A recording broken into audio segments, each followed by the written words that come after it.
Hey there, tennis fans. I'm Grace Carter, and this is Tennis Now, presented by Tennis Express. Tennis Express, ordered today, and it ships today.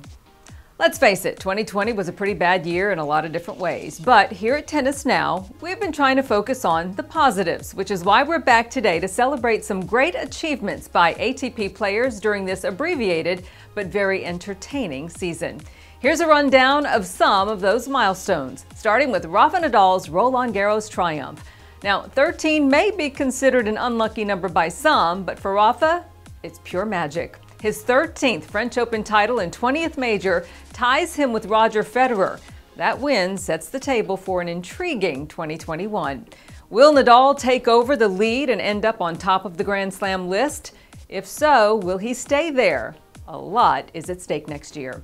And speaking of Grand Slam glory, Novak Djokovic claimed his 8th Australian Open back in January, which put him at 17 majors and counting.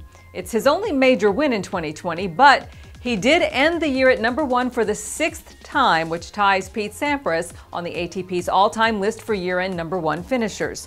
On November 30th, Novak kicked off his 297th week at number 1, which puts him only 10 weeks shy of Roger Federer's record, so it looks like a lock that Nole is going to pass Federer in early 2021.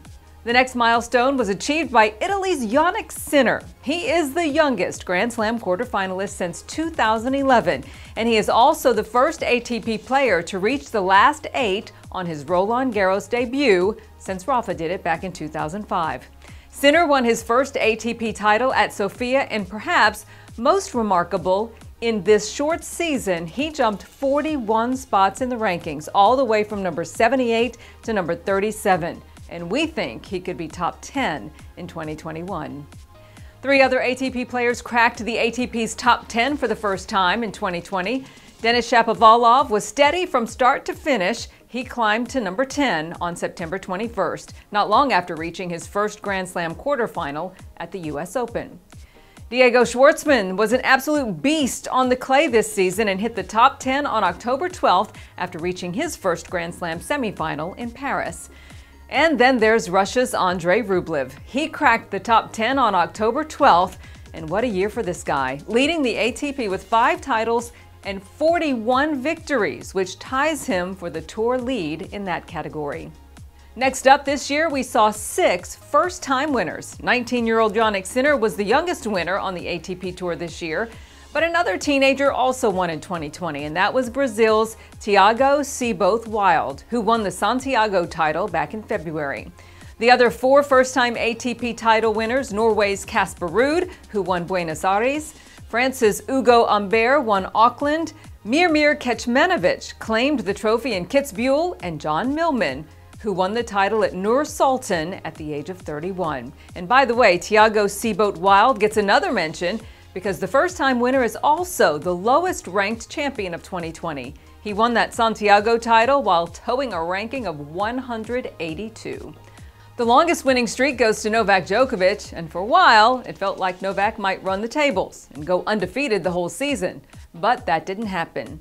He did, though, have 26 consecutive wins, including a title at the inaugural ATP Cup, the Aussie Open, Dubai, and Cincinnati. Oh, and then there was the debacle in New York. No milestone, but definitely memorable. Novak also led the tour with 10 top 10 wins. In fact, at one point, he reeled off 8 straight top 10 wins.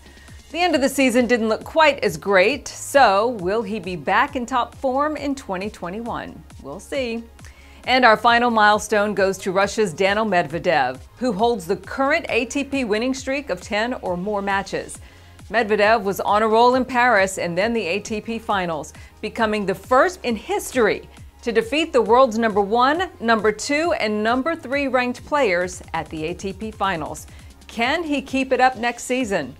We think he can. In fact, we think this list of milestones sets up a pretty exciting 2021 season. We've got a lot of great young players making a push. The old guard is still in top form and winning, and Roger Federer is coming back. If the tours can keep playing amid all the corona cases, we are in for some great tennis next year. I'm Grace Carter. Thanks for watching, everybody. We'll see you next time here on Tennis Now.